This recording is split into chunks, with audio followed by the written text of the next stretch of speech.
Olá, sejam bem-vindos. A partir de agora, o Mais Saúde está no ar, aqui na tela da NTV. Você que acompanha aí do outro lado da tela, através do canal 8.1, também na plataforma do Facebook, nos nossos canais na internet.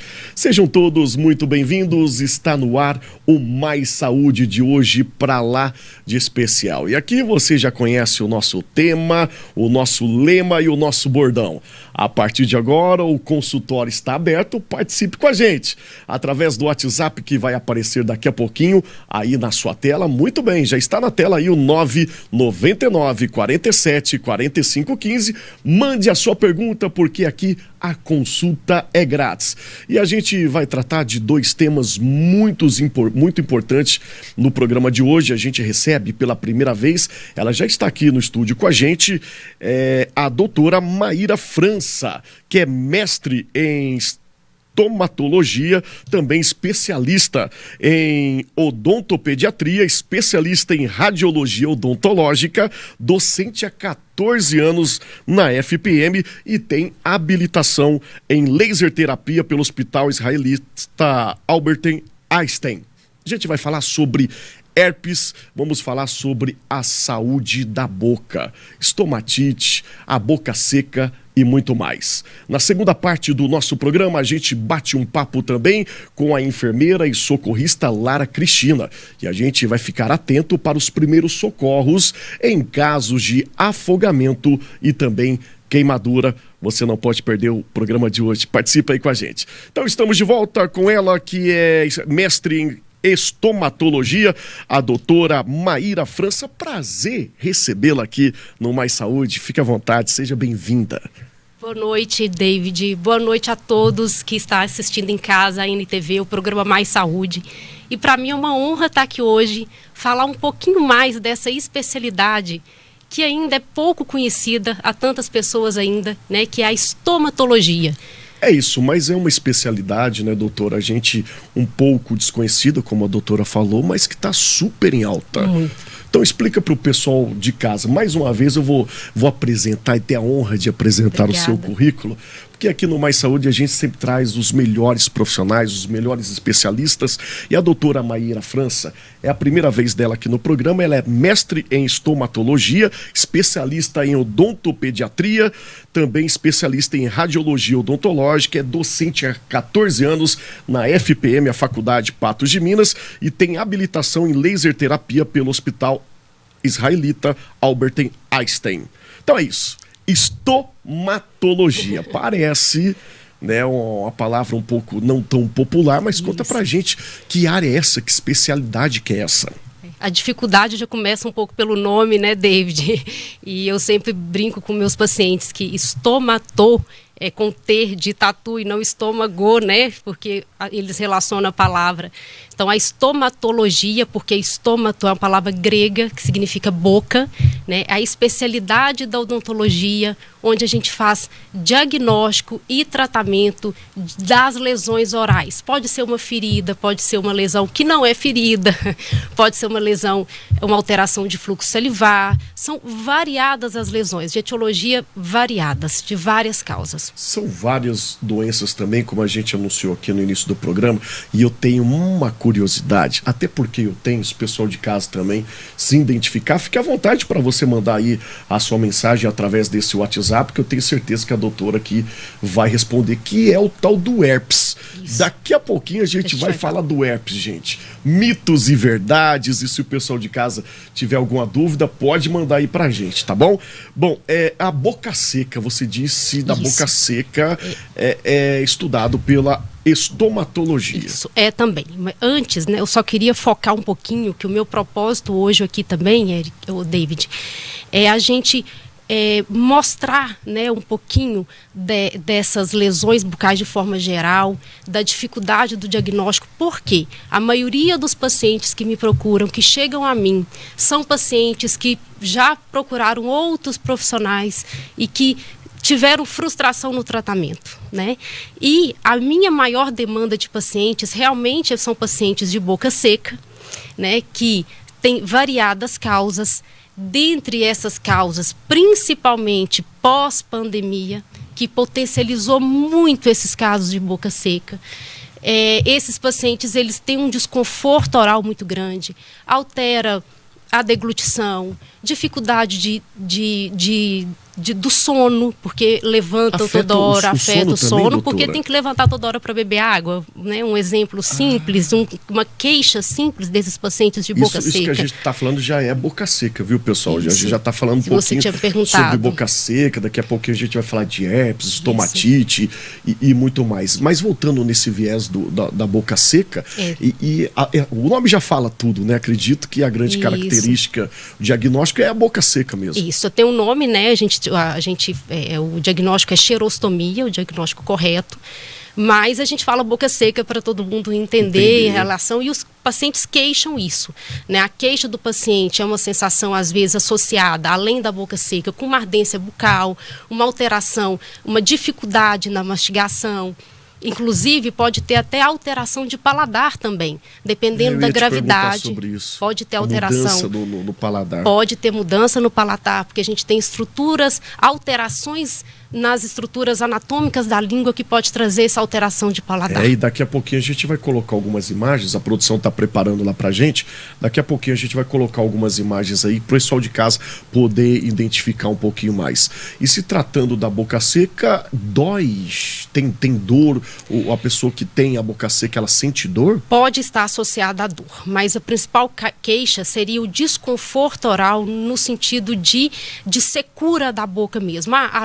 O sentimento, a sensação da língua áspera, da língua grande dentro da boca, dificuldade de alimentação, de deglutir alimentos mais sólidos. Essas seriam as maiores queixas dos pacientes, e inclusive eu queria focar também, o David, nessa questão da boca seca, porque geralmente a gente associa isso, né, a pacientes idosos, porque o processo de diminuição de fluxo salivar faz parte do nosso envelhecimento. Igual a gente tem uma ruga, igual a gente vai ter o envelhecimento, a diminuição do fluxo salivar faz parte do nosso envelhecimento.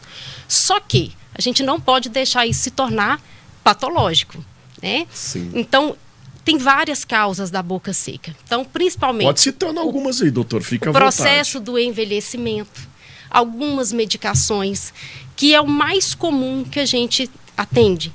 Só que pós-pandemia, né, em homens e mulheres ativas, com milhares de responsabilidades, hoje principalmente, também vem afetando de forma muito prevalente. Pós-pandemia afetou. Muito, né, potencializou demais. A saúde em todas as especialidades, né, doutora? Muito, potencializou demais. E hoje a minha maior demanda de pacientes são esses pacientes. Afetou o nosso corpo, eu vou falar, o nosso corpo e a nossa mente também. Isso é a grande verdade. E se o pessoal soubesse o tanto que isso tem a ver com a saúde bucal, né? Porque o que media a nossa saúde bucal é a qualidade e a quantidade de saliva.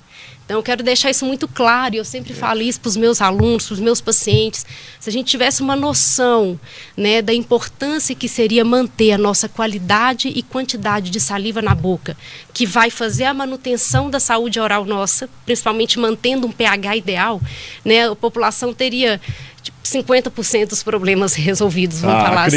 Acredito, claro que sim, a doutora tem total autoridade para falar sobre esse assunto. E a boca seca atrapalha a fala também? Com certeza, atrapalha a fala, a comunicação, porque mas se estiver sentindo dor, né, acredito. Pode estar associada à ardência bucal. Aí a gente já tem um outro quadro chamado de síndrome da ardência bucal. Doutora, aí já é uma outra alteração. A doutora falou sobre o sono, porque tem que, né, ingerir líquido, a água, né, durante o período noturno, mas a boca seca, não sei se essa é a palavra certa, se ela ataca ou ela manifesta do período mais da noite, é durante o dia todo. Como é que funciona? Pode ser o dia todo, só porque o dia todo, geralmente a gente está ocupado com outras atividades. Então acaba que a gente pode até sentir, mas não é tanto. À noite já dentro, né, da normalidade, a gente já tem uma diminuição do fluxo salivar, porque a gente fica muitas horas dormindo, muitas horas de boca fechada, sem higienização. Isso é normal. Para quem tem né, a doença xerostomia, que é a boca seca, isso potencializa muito no período noturno, porque a gente já tem dentro da normalidade uma diminuição do fluxo salivar. Então, para quem tem a doença, essa sensação piora muito. É a primeira pergunta que eu faço para meus pacientes. Durante a noite, você acorda muito para poder beber água? Você acorda com aquela sensação que a boca está pregada? E é o que eles me relatam de maior queixa. E pode ser uma característica que a gente herda dos nossos familiares, dos nossos pais? Tem algum estudo, uma literatura sobre isso? Não, geralmente a xerostomia ela é adquirida mesmo ao longo da vida, mesmo dependendo, potencializado por algumas circunstâncias. E é bom a doutora falar sobre isso, porque a gente volta a repetir com todos os especialistas que a gente traz aqui no programa, que cada caso é um caso. Não é porque eu tenho o mesmo medicamento vai servir para você, não é a mesma causa que eu tenho, for porque você também tem. Isso. Cada caso, cada paciente... Eu falo que a gente trabalha com protocolos, é importante a gente saber isso, porque a estomatologia, a gente tem várias lesões parecidas ou, igual você falou, né, 2 pacientes com a mesma alteração. Só que o tratamento desses pacientes, ele tem que ser individualizado, porque depende muito do grau de sintomatologia, da idade do paciente, se ele toma alguma medicação, se tem algum fator sistêmico associado ou não.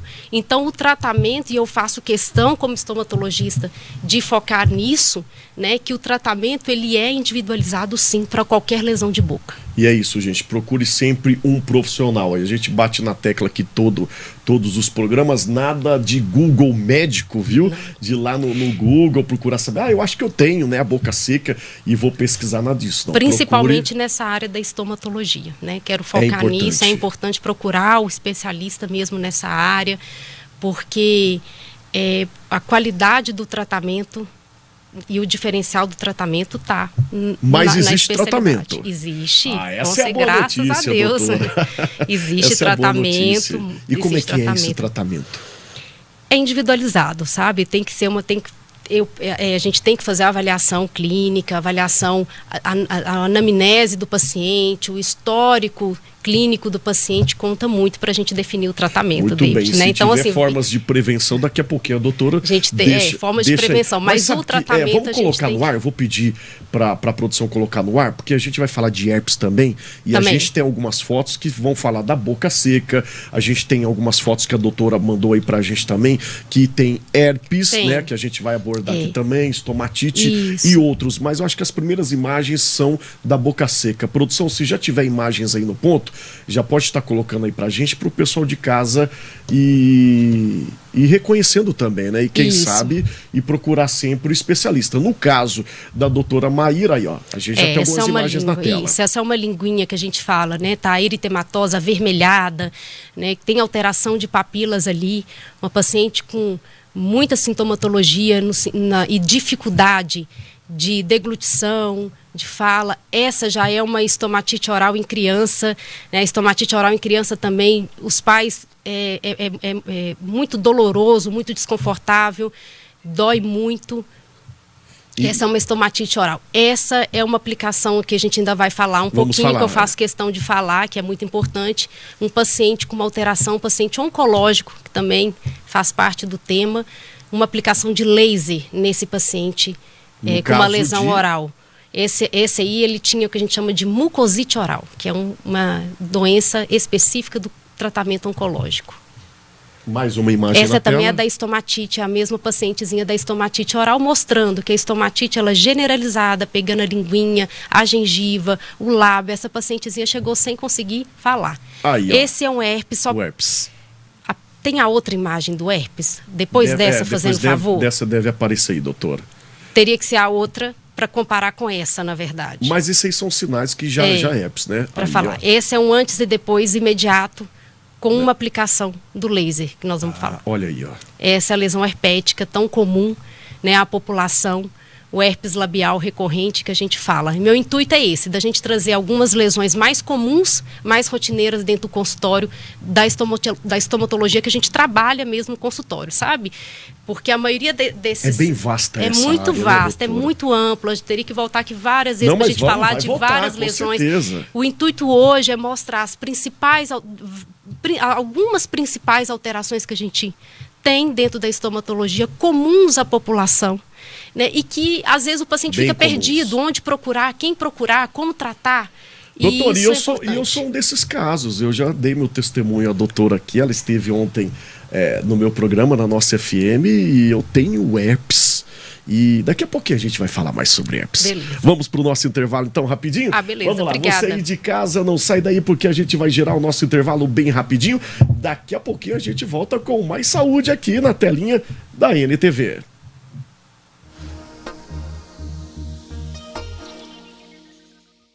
Muito bem, estamos de volta com mais saúde no canal 8.1 e através da plataforma do Facebook nos nossos canais na internet. A gente volta em mais um bloco batendo um papo com a doutora Maíra França, que é mestre em estomatologia, uma especialidade que está em alta, mas um pouco ainda desconhecida pelos populares, mas a gente volta falando sobre o herpes. No final do bloco anterior, a gente mostrou algumas imagens e daqui a pouquinho eu vou pedir para a produção repassar essas imagens também. O pessoal que está chegando agora também, acompanhando o programa, pode ir participando com a gente. O WhatsApp vai aparecer aí na telinha.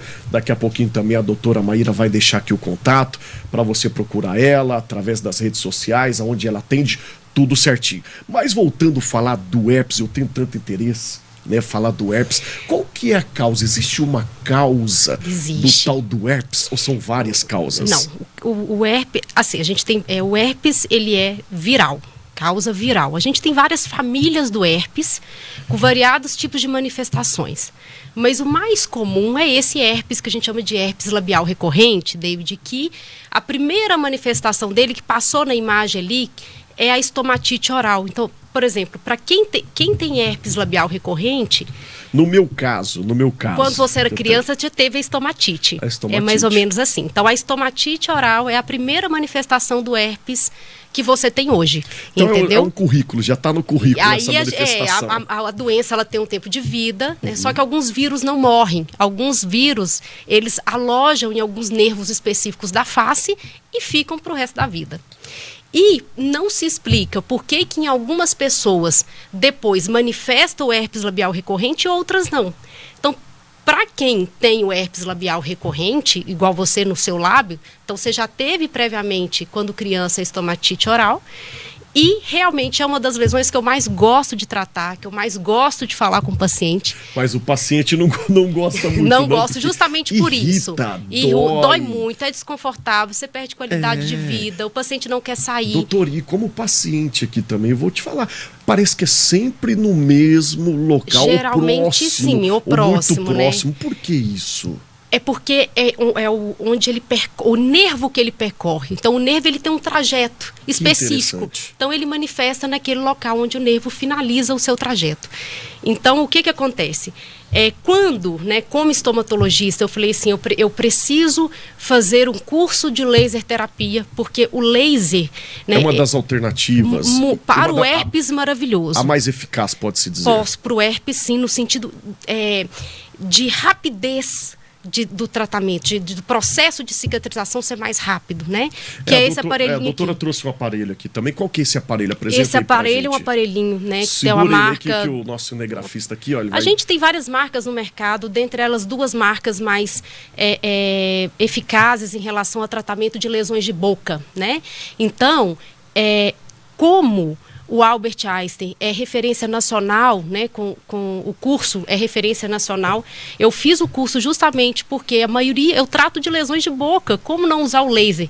Ele tem 3 funções principais, para tirar dor, analgesia, para ser anti-inflamatório e para processo de cicatrização, acelerar o processo de cicatrização. Esse aparelho que é o laser terapia, né? O laser de baixa potência.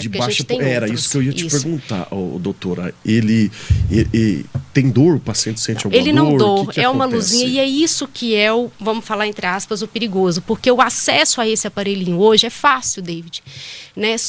Então, muita gente usa de forma empírica, sabe? Então, eu fiz o curso justamente porque todos os meus protocolos de todas as lesões de boca que eu faço o uso do laser são protocolos baseados na referência do Albert Einstein, que é a referência nacional que a gente tem. E são muitas sessões necessárias para poder... É isso que é o legal. né? É o que eu te falei de tratamento individualizado, porque às vezes eu e você tem o herpes labial da mesma forma, mas em você com 2 sessões eu resolvo, em mim eu precisava de umas 10 sessões, vamos falar assim.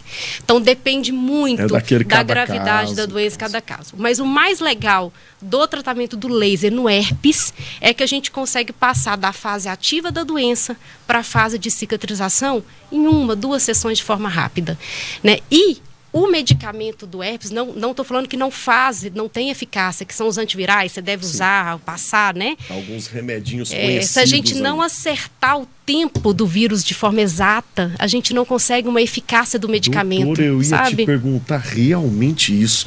O intervalo do herpes, quando ele volta, existe um tempo certo? Por que às vezes volta tão rápido? É questão emocional associada, né? O vírus, para ele reativar, ele reativa com qualquer atrito, sol, qualquer atrito e, além do atrito, o estresse emocional. Então, hoje, por isso que essas lesões tão comuns, principalmente pós-pandemia, voltando de novo, né, voltando aí novamente, tão comuns, tão recorrentes, tão frequentes. O emocional, né? O emocional. Então, o estresse. Eu gosto muito, porque geralmente são pacientes jovens, pacientes que trabalham, né? Então, é uma das lesões que eu mais gosto de tratar, que mais gosto de conversar sobre o paciente, de explanar sobre a questão do cuidado do medicamento mesmo, do antiviral, porque... Esse aparelhinho, o laser, ele só no caso do herpes ou na estomatite também usa? Várias lesões, em todas as lesões. Eu vou pedir o Wesley mais uma vez, segura o aparelhinho aí pra gente. Em todas as lesões, inclusive...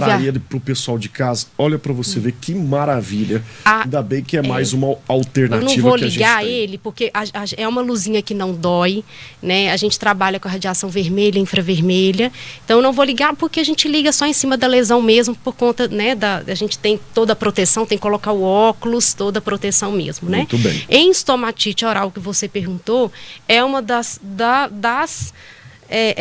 soluções, porque em criança a gente não prescreve esses medicamentos antivirais e os pais também sofrem muito com as crianças, que é extremamente doloroso, a criança desidrata, para de comer, não consegue comer. E eu já tive relato de um paciente de 3 aninhos, 4, não vou me lembrar a idade exata agora, que uma estomatite oral bem acentuada e que a gente fez a aplicação, aí no mesmo dia à noite a mãe mandou um vídeo dele jantando, sabe? Então é muito bacana a resposta. Que bom, né? E eu volto a falar mais uma vez para quem já acompanha o nosso programa já há um bom tempo, o tanto que é importante a tecnologia a favor da saúde, porque não da saúde bucal, né? Isso, da nossa mas boca. Eu falo assim, né? A tecnologia é muito importante. Em boas mãos. Né? Só porque o mais importante na estomatologia, David, é a gente saber olhar e fazer o diagnóstico de forma analógica mesmo, né? Nada substitui o profissional, né, doutora? Então, o diagnóstico estomatológico, geralmente, saber fazer o diagnóstico é o diferencial. Bem. Para o pessoal que está ligando agora aqui na telinha da NTV, eu vou pedir à produção que repita as imagens que a doutora Maíra trouxe aqui para a gente. Estamos falando sobre boca seca, que é essa a figura, a imagem que está passando. É uma das maiores demandas de pacientes hoje que eu atendo, né? Essa boquinha seca que traz desconforto. Essa é a foto da estomatite oral. Repare que ela é generalizada, né, incluindo a gengiva, o lábio, a língua. O paciente não consegue higienizar a boquinha, né? Esse é o paciente... Já com esse aparelho. Com esse aparelho. Utilizando o laser. Isso. Esse é a luzinha do laser, lá fazendo uma lesão. Esse paciente era um paciente com câncer. Então, os pacientes com câncer... Vamos falar um pouquinho sobre isso. Isso. Eles também têm muita alteração. É a mesma pacientezinha da estomatite, essa daí. No caso, é uma criança. É uma criança. Essa era uma criancinha, tadinha. Ela chegou com uma condição muito dolorosa. Aí, a danada da herpes aí. Essa aí já é uma fase de cicatrização. Já está bem seco, a gente já percebe. Essa é só para mostrar para vocês. Foi uma aplicação do laser de forma imediata, né? Na primeira aplicação, o antes e depois imediato. É muito eficaz, doutora, é muito eficaz. A gente percebe aí na tela, nas imagens, a eficácia que é. Esse é o herpes que está em fase ativa, a vesícula, né? Bem vesiculado. Importante lembrar que a gente não pode estourar. Muito bem, e o pessoal tem participado aqui com a gente, já me consultei com a doutora Maíra França, profissional super capacitada e atenciosa, tive excelente resultado no tratamento por ser bem personalizado. Parabéns à doutora Maíra, são pacientes reconhecendo e parabenizando aí pelo trabalho. Eu agradeço muito, né? Meus pacientes são todos queridos, eu faço questão, que eu tenho essa visão mais humanizada, David, porque faço questão de todos os pacientes terem meu telefone. Eu percebi, eu vou dar outro Todos. testemunho aqui com a doutora, que quando eu a conheci, eu percebi que você tem essa preocupação. Tenho. E com o paciente, cada um, esse carinho, essa atenção, Tenho. com cada qual. Você deixa o seu próprio telefone, seu próprio contato, inclusive tá aí, ó, na tela, né, doutora Maíra França, o arroba, né? O arroba, tá o Instagram, né? E Está o no telefone. Instagram, ó, arroba DRA, _ Maíra com Y, _ França, sem o cedilha que Franca. fica franca. E qual é o seu telefone?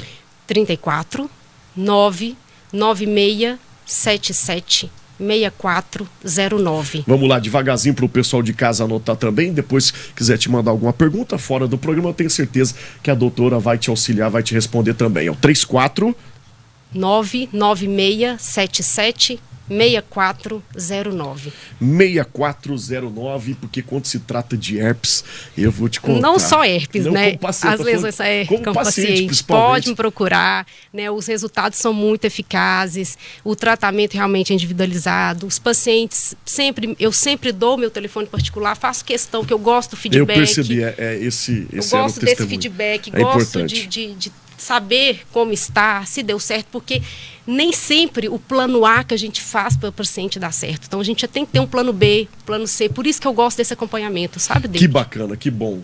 Que bom que a gente tem profissionais como você, viu, doutora? Agora, em pacientes oncológicos também, eles sofrem essa manifestação demais. oral durante o tratamento? Os pacientes que têm câncer, geralmente mais comum, de cabeça e pescoço, são pacientes que com muita chance de ter alterações orais. Muitas. A radioterapia e a quimioterapia, a maioria dos medicamentos quimioterápicos e a radioterapia, quando é principalmente irradiado cabeça e pescoço, o paciente vai ter alteração bucal. Inclusive, a gente tem uma que é específico do paciente oncológico, que é a mucosite oral, que está naquela foto que eu mostrei, aplicando laser. Depois, ó, o nosso tempo é curtinho, a gente só mais um minutinho, doutora, mas depois eu quero marcar um outro programa Com prazer, pra gente com falar certeza, sobre isso, sobre bem, os pacientes oncológicos. Muito importante. Tem muito assunto para falar dos pacientes oncológicos.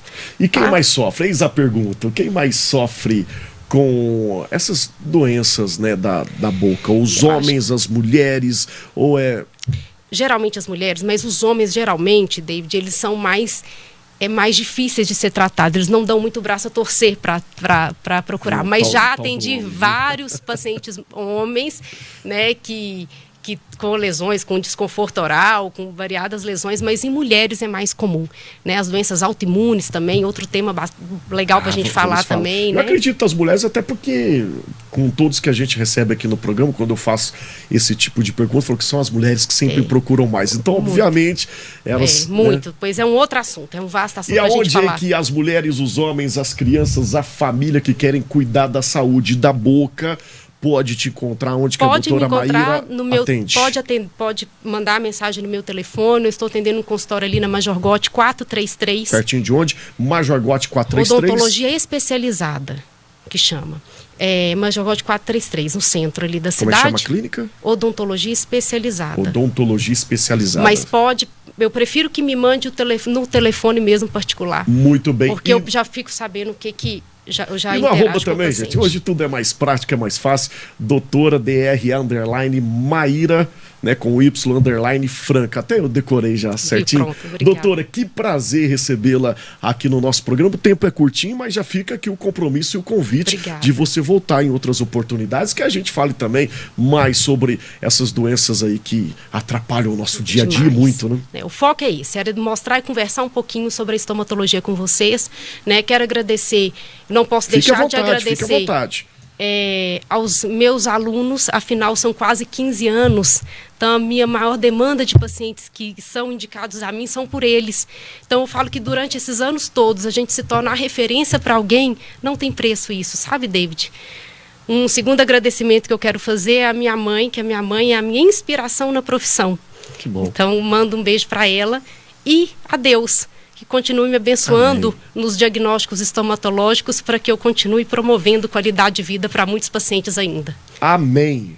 faço jus às suas palavras, porque a gente vê que seus olhos brilham quando a gente fala do seu trabalho. Amém. Tanto que você é realizado, tanto que você ama o que você faz. A gente sente daqui a energia, né, desde quando eu te conheci, você que procurou, né, a nossa emissora para poder levar informação ao pessoal de casa de forma gratuita, a sua preocupação e o amor pela profissão. Isso. Parabéns Grata. mais uma vez. Muito obrigada. E a Grata. gente se encontra breve. Grata Muito bem. e muito feliz. Vamos lá para o nosso intervalo rapidinho. Daqui a pouquinho a gente vai falar com a Lara Cristina, que é enfermeira socorrista. Nós vamos falar dos primeiros cuidados, o primeiro contato no caso de afogamento e também queimaduras. Várias dicas para você. Não sai daí não, porque o Mais Saúde volta já já.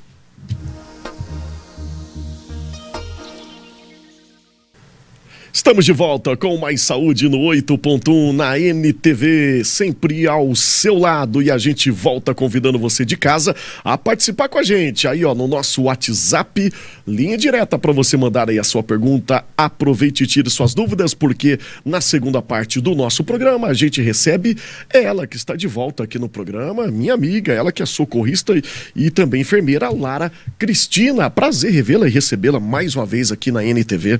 Prazer é todo meu, David. Nessa correria do dia a dia, né, Lara? Sempre pra lá e pra cá, mas tá sempre que eu convido ela, tá sempre disposta a trazer informação e principalmente evitar acidentes, que é a sua grande bandeira, né, Lara? Exatamente. E hoje a gente vai falar sobre alguns temas importantes, né, que é o afogamento. A gente não tá na época de grandes números de afogamento, apesar que a gente teve um caso de um companheiro nosso, né, da comunicação, que a gente perdeu aí em outro estado por causa, né, do afogamento. Então a gente vai aproveitar esse tema, é sempre a gente falar, tudo que fala sobre prevenção da vida é importante a gente trazer em pauta aqui no programa. E no caso de afogamento, Lara, o que deve, primeira coisa, a se fazer e o que não deve se fazer jamais? Que a gente tem que ficar atento também o que não pode fazer, né, em caso de acidentes. É bem isso. Na verdade, a gente fala muito, é um tema bastante discutido, porque existem inúmeras informações, né, voltadas para essa área, e eu falo que sempre que a gente pensa no trauma, porque o afogamento também é uma forma de trauma, a gente conscientiza da prevenção. Então, o afogamento específico, ele é um trauma extremamente grave, porque o paciente evolui para uma parada cardiorrespiratória em questão de segundos. É coisa muito rápida. Para afogar, a gente não precisa literalmente estar imerso numa superfície muito profunda. Não existe isso. Então, o afogamento ele pode acontecer num balde, numa banheira. Então, a primeira coisa que a gente fala, voltado para o afogamento, é realmente a prevenção, né? Essa questão de conscientização.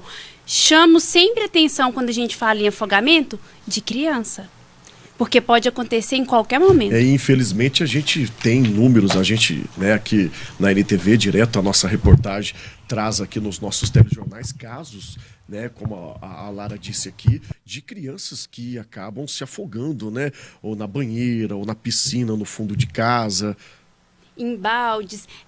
É muito rápido, na verdade. Eu falo assim, ó, o nosso intuito é trabalhar a fonte da conscientização, isso vai para todos os traumas, né? Eu falo, o trauma ele é sempre prevenível, então a gente tem que pensar que, eu falo sempre isso, todo e qualquer tipo de trauma prevenível, então a gente pensa em prevenção, conscientização. Quando a gente fala de água específico, água é traiçoeira. Isso eu escutei desde que eu nasci. Então, é verdade, não se brinca com a água. Não se brinca com a água, então por esse motivo que a gente acabou de discutir. Na verdade, para levar um paciente a óbito, seja um adulto, seja uma criança, é fração de segundos. Não precisa de muito. Como a gente falou, quando a gente fala de afogamento e fala de água, já vem de imediato, acredito, para o pessoal de casa, o mar, né? Mas não é só o mar, a piscina, não é só isso, vai além disso. Muito além. Então, a gente preocupa muito, porque, na verdade, dentro das nossas casas, né, nas nossas residências mesmo, principalmente as crianças, estão muito propícias a isso. É o descuido, né? E a atenção dos pais, dos responsáveis, já é de grande valia. Exatamente. A gente, inclusive, tem incidências de criança em afogamento em vaso sanitário. Então, por isso que a gente precisa especificar que não precisa de grande volume de água para que ocorra o afogamento. Então, o cuidado, a prevenção é sempre o nosso carro-chefe. Não conseguiu evitar aconteceu, aí a gente precisa reconhecer de forma muito rápida, porque o afogamento, David, ele tem graus.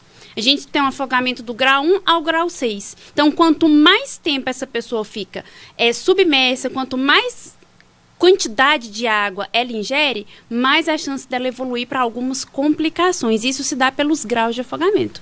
Então, a gente tem uma congestão pulmonar muito rápida, de forma exacerbada.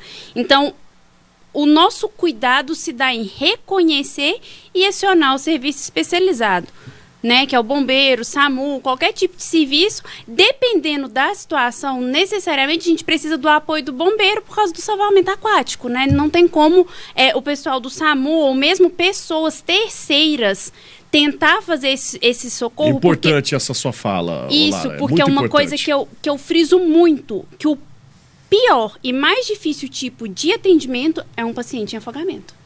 Ele é extremamente complexo. Hoje eu te falo por mim, eu tenho um curso de salvamento aquático. Se for para me salvar eu não sei se eu vou. Porque é complexo, é extremamente complexo. Até porque você lidar com a habilidade da adrenalina e de uma pessoa que está literalmente à mercê dos seus cuidados e apavorada. Desesperada. Por isso que a gente tem um incidente muito grande de pessoas que tentam socorrer. Óbvio que no calor da emoção, a tentativa é essa mesmo. E aí acaba que ao invés de perder uma, a gente perde duas. Ao invés de perder duas, a gente perde três. Casos, e já mostramos, volto a repetir aqui nos nossos telejornais, de pessoas que vão salvar o amigo ou o parente e acabam se afogando.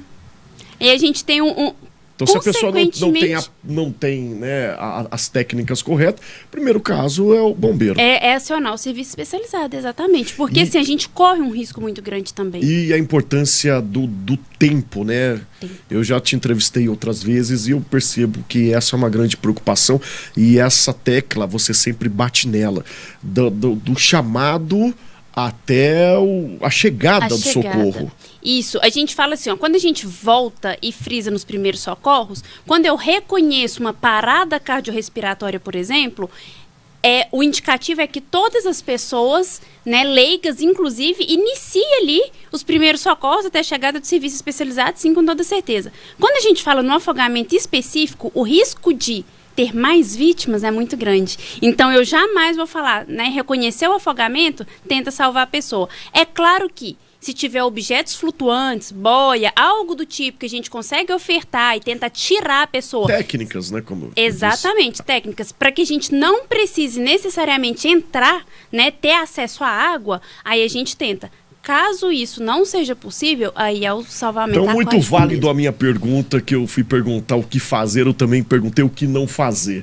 Né? Você não ir com a emoção. Exatamente. Tá, muito bem. A gente corre um risco muito grande. E logo após tirar ali da imersão, da pessoa submersa, na verdade, e trazer ao solo o que se deve fazer.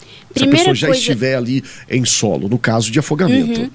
Na verdade, o afogamento ele é tão inespecífico, diga-se de passagem, porque a gente precisa realmente, para que a gente oferte os primeiros socorros, a gente precisa realmente tirar a vítima desse local, porque é impossível a gente começar um atendimento, né, com o paciente dentro da água. Então, a primeira coisa, colocar o paciente numa superfície de preferência mais rígida e constante, sem correr o risco da água vir, né, pegar nele também, pegar no socorrista. Então, a gente coloca o paciente numa superfície segura e avalia a questão respiratória, expansibilidade torácica, né? Respira bem. Às vezes a pessoa entra em estado de inconsciência mesmo respirando bem. Isso se dá por vários fatores, porque às vezes dentro da água falta um pouco de oxigenação, então é normal a pessoa dar aquela vagada que a gente fala, né? Às vezes sai realmente do nível de consciência da pessoa, mas a gente vê que ela tem expansibilidade, que ela respira tranquilamente. Eu trouxe até uma imagem, a gente vai mostrar ela do afogamento, é onde a gente fala das posições de recuperação. Eu vou pedir para a produção colocar, se já estiver no ponto aí.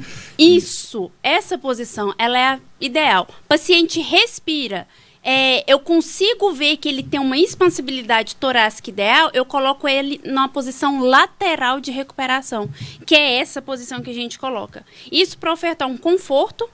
Isso se ele chegar até algum episódio de vômito, né, a água começar a sair, a gente ter a possibilidade dessa água não retornar para o pulmão, porque às vezes a água já está lá, então ela sai, e ela sai de forma espontânea, sem a gente precisar pressionar muito o paciente. Então, essa posição de recuperação é a ideal. Se ele respira espontâneo, eu coloco ele nessa posição, porque se ele tiver alguma possibilidade de soltar, né, de liberar esse líquido, ela sai sem retornar para o pulmão. Se nessa posição já começar a expelir ali a água, a quantidade de água, não precisa fazer mais alguma manobra até a chegada do socorro? Não precisa. O pessoal pergunta muito, é uma coisa que a gente discute muito, sobre o boca a boca. Boca a boca é algo extremamente discutido, mas que é algo que a gente não frisa muito, porque principalmente depois de Covid, enfim, depois de vários estudos, se viu que realmente não era algo muito satisfatório. Hoje, o boca a boca ele é substituído por um dispositivo que chama bolsa válvula máscara, ou por uma pocket máscara, que é uma máscara que a gente carrega no bolso. Já são os técnicos, os especialistas que têm. Isso mesmo. Essa imagem que a gente tem na tela é sobre... Queimadura. A gente vai usar então daqui a pouquinho essa imagem aí, viu, produção? Muito bem, já deixa aí no jeito pra gente, que vamos pro nosso intervalo. E quando a gente voltar, a gente vai falar sobre queimadura. Mas antes de eu chamar o intervalo, e assim que chegar então, aí chama o socorro. Chama o socorro. Aí o socorro vai avaliar. Vai proceder. Isso. Muito bem. No caso, a gente convidou aqui a Lara para falar os primeiros socorros. Tá muito bem explicadinho. Principalmente o que não se pode fazer, né, Lara? Exatamente. Vamos lá pro nosso intervalo então, produção. Vamos lá, vamos girar com os nossos parceiros. Daqui a pouquinho o Mais Saúde está de volta aqui na NTV.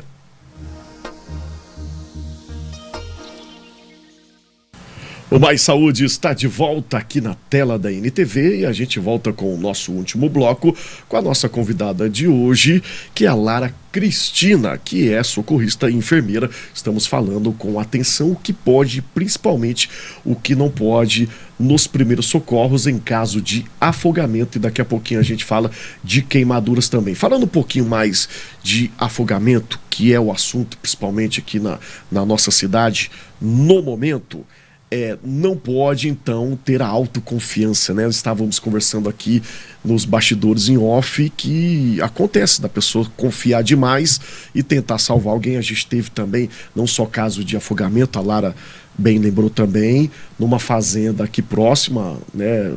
A nossa equipe já mostrou essa matéria, de que um amigo foi tentar socorrer outro amigo num poço e acabou perdendo, em vez de 1, 2 ou 3 vidas a mais.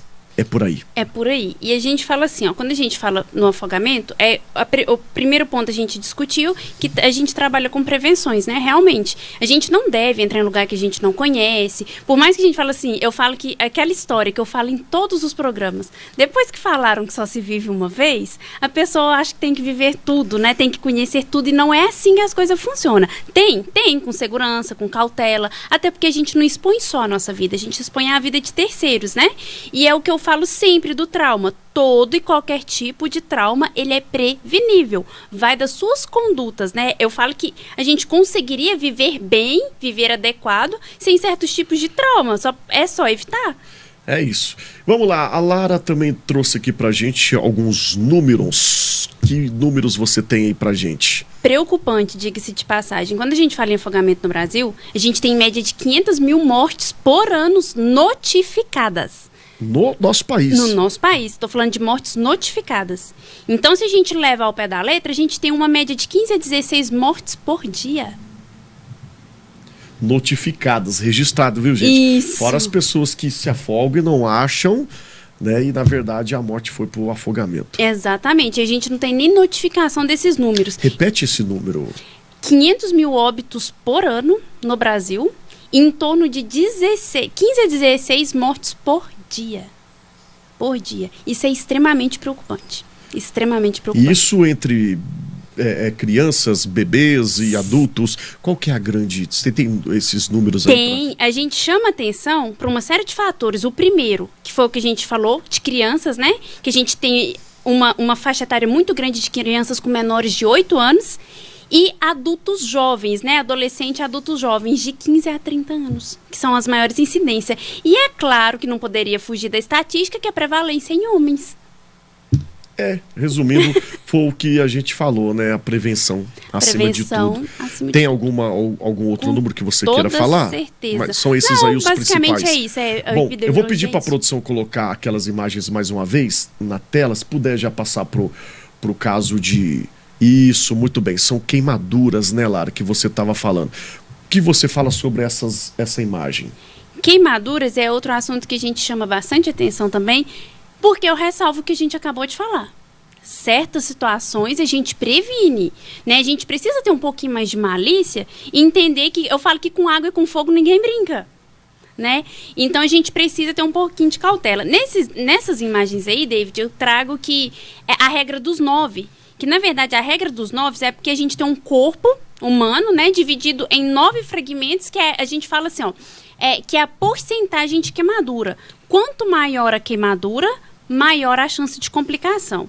A pele é sempre a nossa primeira barreira de proteção. Ela nos previne de infecção, de exposição ao calor, enfim, de uma sucessão de coisas. A partir do momento em que eu tenho essa pele que por algum motivo, exceção de calor ou qualquer outro motivo, ela se rompeu, eu tenho uma pessoa exposta à infecção, exposta a qualquer tipo de situações. A maioria das queimaduras que a gente tem é por fogo mesmo, né? Às vezes vai por fogo em loteamento, churrasqueira, a gente tem uma incidência muito grande de churrasqueira. Então eu falo assim, certo tipo de coisa é cautela, né? É prevenção, é a gente tentar prevenir de algo pior. Esses são os números, né, das estatísticas que você estava passando para o pessoal. Do afogamento. Do afogamento. O nosso programa hoje está falando de afogamento e queimaduras, era um tema que eu queria já ter falado aqui há muito tempo, né, mas como a gente teve, infelizmente, esse caso com o nosso colega de comunicação, então a gente volta a falar, né, como a Lara disse também, em forma de prevenção. E no caso de queimaduras, são crianças? Boa parte, criança com incidente com fogão, com leite quente, né? A gente já teve casos de criança que queimou o rosto via aérea por causa de virar no fogão, né, leite, água quente. Então eu falo assim, ó, existem algumas orientações para dificultar esse acesso. Então é o que a gente orienta, né? Sempre que for colocar o objeto em fogão, uma chama mais distante, que a criança não tem acesso, sempre virar o cabo de jarra, dos copos, panelas e tudo mais pro canto, né, de onde a criança não tem acesso, principalmente criança. Incidência disso com adulto acontece muito. Só que com a criança, a gente entende que eu tenho uma proporção maior de gravidade. Pelo descuido mesmo, Exatamente. Né? Pelo descuido. Ô Lara, então vamos lá, mais uma vez. A gente falou sobre a prevenção. Mas depois que o acidente aconteceu, tá ali a vítima, no caso de queimadura, o que não se pode fazer? Água, como a gente aborda, como a gente chega nessa pessoa que está ali acidentada, no caso de queimaduras? Vítima de queimadura, a primeira coisa que a gente orienta vem para aquela primeira orientação que a gente fez. Quando a gente fala em orientação, a primeira delas é não expor a pessoa a mais risco. O que a gente comentou? A pele rompeu. Queimadura, a pele rompeu. Eu não vou passar margarina, pó de café, nada do tipo que o pessoal faz aí em casa para tentar melhorar. O que faz a pele sair da ardência, né? Por que a queimadura ela continua ardendo? Porque a pele ainda está queimando. Eu não tenho contato com fogo, mas continua ardendo. Sim, a pele continua queimando. Por isso que futuramente, ali nas próximas horas, vai dar bolha, essa bolha vai romper. São as queimaduras mais simples. Isso. Água corrente, receita. Olha aqui, a gente já corrente. tem até uma pergunta da nossa telespectadora aqui. Quero mandar um beijo para a Fabiana, tá sempre acompanhando a gente aqui. Boa noite. Quando queima tipo manteiga, a gente pode pôr a mão na água fria? Não fria. Tudo que é gelo, por exemplo, o gelo, inclusive, causa queimadura. Se eu já tenho uma pele queimando e eu tenho acesso a algo gelado, eu vou aumentar essa queimadura. O que a gente orienta? Aquela temperatura ideal, que ambiente. Não é isso, ambiente, água corrente de preferência. Essa água, sim, possivelmente, ela vai trazer bons resultados e aí vai cessar essa queimadura. Quando que ela vai cessar e vai parar de arder? Quando realmente ela ficar em determinado tempo, porque cada organismo reage de um jeito, determinado tempo debaixo da água. Chuveiro, por exemplo, pode, não é errado. O que a gente não orienta? Uma pessoa queimou, vítima de uma queimadura mais grave, às vezes queimou tórax, queimou as pernas, né? Por N motivos. Seja no fogo mesmo, ou seja em um óleo qualquer quente. lugar. Isso. Não tentar tirar a roupa da pessoa sem molhar, sem ela ter acesso à água. No que a gente tira a roupa, a pele vem junto. A tendência da pele é vir junto, porque ela aqueceu. Então, no ato desesperado da gente tentar tirar, às vezes, eu posso enfiar a pessoa, literalmente, né, no bom sentido da coisa, debaixo do chuveiro com roupa e tudo? Pode. Ela vai perder temperatura, ela vai ficar com frio, a temperatura depois a gente corrige. A temperatura é o de menos. Porque normalmente quando a gente tem uma lesão por desidratação, que é o fogo, por exemplo, a tendência é a gente sentir frio. Mas a temperatura depois a gente trata. Primeiro a gente preocupa com o que incomoda, com o que dói. Então, água corrente, água do chuveiro, desde que não quente e não fria. Ela precisa estar no meio termo. Tá? E aí, chamar o socorro especializado. Sempre isso, sempre atenta a isso, a quem entende realmente do assunto, que são os profissionais, no caso, bombeiro, SAMU, né? Isso mesmo. Nada, absolutamente nada de passar margarina, passar pó de café. Eu já ouvi falar, é até bom, vamos falar sobre esses mitos e verdades, né? Porque a gente herda muito isso da tradição, da cultura dos nossos avós, passa arnica, passa café, já ouvi creme falar dental. Do café. Era essa a pergunta, creme dental. Passa, resolve, não resolve? O creme dental, se você pegar ele, se você passar na sua pele, naquele local que você sentir, ele realmente refrigera. Mas ele não trata e, pelo contrário, ele vai... A pele que já está lesionada e já está desidratada, ele vai enrugar ela mais. A chance que eu teria de hidratar e recuperar essa pele... Dá mais for um creme de hortelã, menta, esses extra forte, então imagina. Espécie Isso nenhuma. é mito. Mito. Pó de café é mito. Alivia, é um fato. Óbvio que alivia. Mas não trata. Se eu não trato, eu pioro a situação. Não trata e não é indicado. Não é indicado. Pó de café também não. Nunca. Gelo... Piorou. Tudo que causa água quente, não. Água fria, também não. Água corrente, temperatura ambiente. Eu tenho soro em casa. Soro é o remédio, é o ideal. Muito bem. Voltando a falar um pouquinho sobre... eu deixei uma pergunta aqui para trás, que a gente está falando sobre mitos e verdades, estando na questão do afogamento, só a gente voltar só um pouquinho, quando a gente acaba de alimentar a barriga cheia, né? E tem contato com a piscina, com a água, isso é prejudicial? Extremamente. Porque a gente demora, então não é indicado. Barriga, eu falo assim, se tem duas coisas que é totalmente contraindicado, quando eu quero ter acesso à água, e eu não estou falando só a água de piscina, de mar, não. Inclusive a água do chuveiro. Pode fazer um mal súbito na pessoa por causa do estômago pesado, né? Quando a gente acaba de alimentar, todas as nossas energias, diga-se de passagem, concentra no estômago para que ele trabalhe aquela digestão. Então, a chance da gente ter, às vezes, um mal súbito, uma hipotensão, que a gente fala, né? Que é uma queda abrupta da pressão arterial em decorrência da água, é muito grande. Isso é fato. Então, barriga cheia, nada de ir pra piscina, ir pro mar. E aquele negócio que o vovô, a vovó falava, o papai e a mamãe, ó, jantou, almoçou ali, comeu, nada de ir pro banho. Espera. E isso é verídico, isso não é mito. Olha, isso não é mito, gente. Que bacana, importante aí a sua fala. Isso é um fato.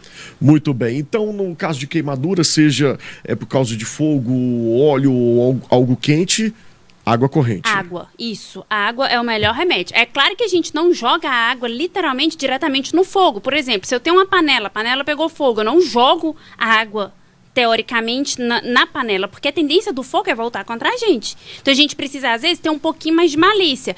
Se tiver a possibilidade de pegar essa panela, jogar ela numa brita, né? Em algum lugar onde a gente consiga minimizar a chance de fogo, beleza. Agora, jogar a água diretamente onde está pegando fogo... No caso da vítima, a vítima ali pegando fogo, incendiada, o que deve fazer? Abafar, jogar água, o que não pode fazer? Se ela estiver em contato direto com o fogo, por exemplo... No momento ali, em chamas. Às vezes, o fogo dela é por corrente elétrica. Água, jamais. A gente precisa tentar estimular. Primeira coisa, desligar a fonte de energia, que é uma coisa que a gente não faz, né, sozinho, a gente precisa de ajuda especializada para isso. Desligar a fonte primária, a fonte que está acontecendo ali, o fato. E a gente desliga a fonte de energia. Se a pessoa ainda continuar em chamas, a gente precisa orientar, e ela tiver acesso ao fio de alta tensão, por exemplo, orientar com que ela role.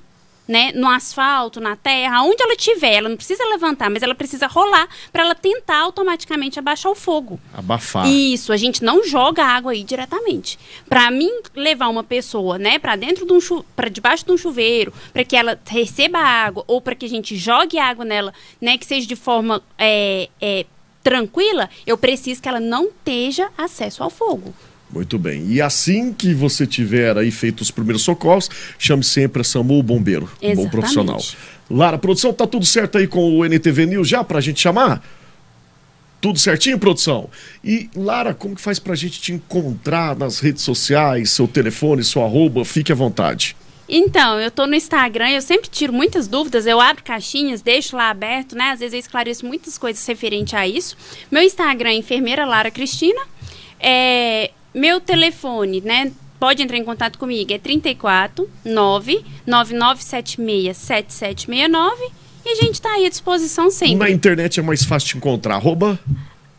Enfermeira Lara Cristina. Enfermeira Lara Cristina, prazer falar com você e revê-la sempre aqui no nosso programa. E a gente se encontra mais vezes. Com toda certeza. Tá bom? Obrigado mais uma vez pela sua presteza, sua disponibilidade. Você estava em trabalho, né? Veio aqui rapidinho para atender o nosso chamado, levar informação para o pessoal aí de casa. Obrigado. À disposição sempre. Muito bem. O meu muito obrigado também para você que está acompanhando o Mais Saúde. Obrigado pela sua enorme audiência. Te cuida sempre. Até o próximo programa.